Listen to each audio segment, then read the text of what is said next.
Lamentavelmente, no país, nós tivemos uma fase em que as autoridades, eles tentaram, e de alguma forma eles conseguiram, cristalizar a mente do indivíduo, o aplicador, principalmente a poupança, né? Estimulando e induzindo o indivíduo, na realidade, em última análise, a praticar a agiotagem. Porque você emprestar dinheiro, seja para o banco, seja para a poupança, você está praticando a agiotagem. E eu, desde a minha formação, eu sempre interpretei que é muito importante você participar do desenvolvimento da riqueza, da criação, da geração de riqueza, não é isso? E o que acontece? Para você poder participar dessa filosofia, é muito importante que você se integre no contexto que provoca o investimento nesse segmento. Então, esse segmento seria o quê? Seria um investimento na empresa, em projetos. Só que você simplesmente não pode, num país como o nosso, e nos Estados Unidos também, você investir num projeto pura e simplesmente. Você tem que se associar a esse projeto através do quê? Através de uma compra de ações, onde você tem a possibilidade de gradualmente se associar a esse projeto. Eu, quando iniciei a minha participação no mercado, eu acreditava, sincero e honestamente, que o segmento de ações, ele te proporcionava a possibilidade de você comprar uma pequena ação ou uma ação por um preço barato. Porque aqui no país, lamentavelmente, eu não sei se lamentavelmente ou brilhantemente, as ações, as empresas, elas não conseguem sensibilizar o aplicador, o investidor, a ser um investidor. Até agora, por força de ingerência da Bolsa, que estimula o indivíduo a especular, o que o indivíduo faz? O indivíduo, ele quer o lucro rápido, ele quer o retorno do seu capital. Antes era em horas, agora é em segundos, está entendendo? Então, eu acho que o investimento ainda é um procedimento correto, ainda é, se você analisar bem, a forma que você tem de participar de projetos nobres. Você está entendendo? O cidadão, ele olha sempre de uma maneira procurando exercitar a condição do dono. Então, para você exercitar a condição do dono, evidentemente você não pode participar de grandes projetos. Por exemplo, eu não tenho condição de montar uma empresa como a Petrobras, nem como a Eletrobras, não é isso? Nem como a Klabin, nem como a Suzano. Então, o que eu faço? Eu me associo em pequena escala.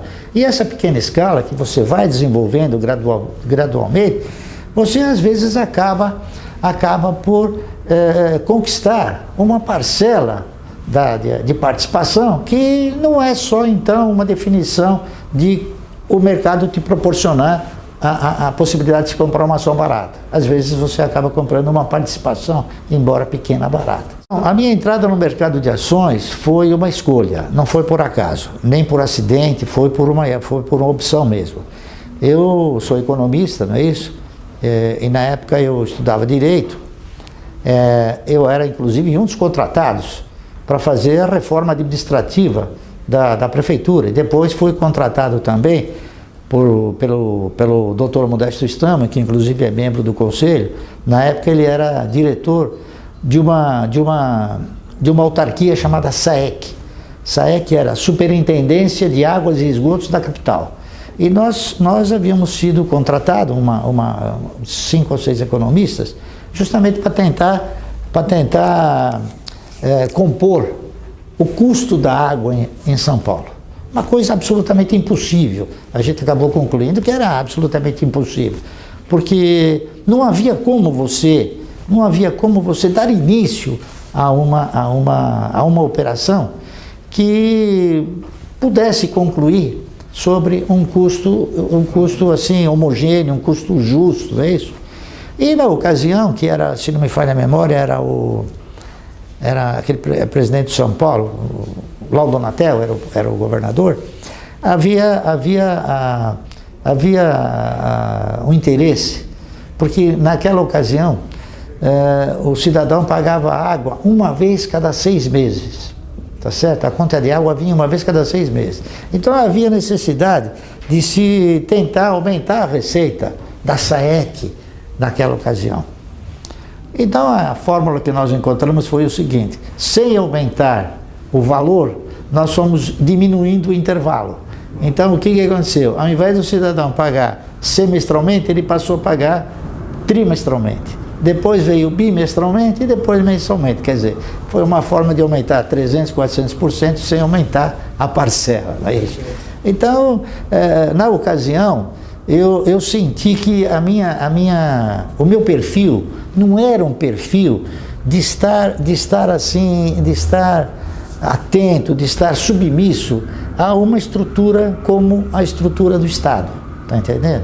Você não tinha oportunidade, você não tinha a possibilidade de crescer com o seu desempenho, com a sua capacidade.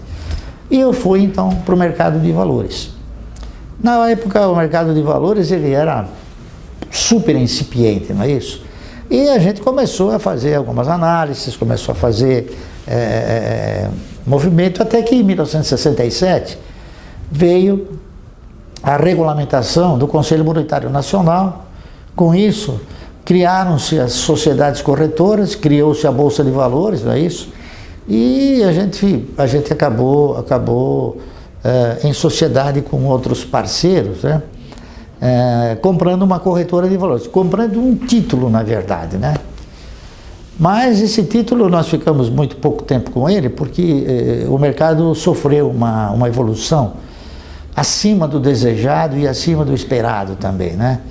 E nós acabamos negociando o título por um valor astronômico, não é isso? E foi uma das grandes coisas que a gente conseguia fazer, porquanto em seguida, não é? O mercado começou a entrar numa realidade, os recursos que eram disponíveis do Decreto-Lei 157 começaram a escassear, houve o ingresso de um volume de papéis muito grande, então havia uma distorção, havia um desequilíbrio, né? De repente o mercado recebeu um volume de recursos muito grande e a quantidade de papéis era pequena, então os preços foram evoluindo de uma forma tal que acabou chegando até um momento de desespero para muitos, né? Aí o mercado depois passou por uma fase de ajuste, não é isso?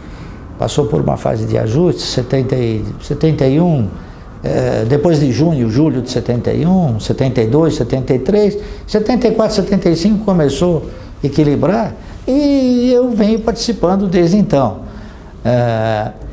Eu já fui, né?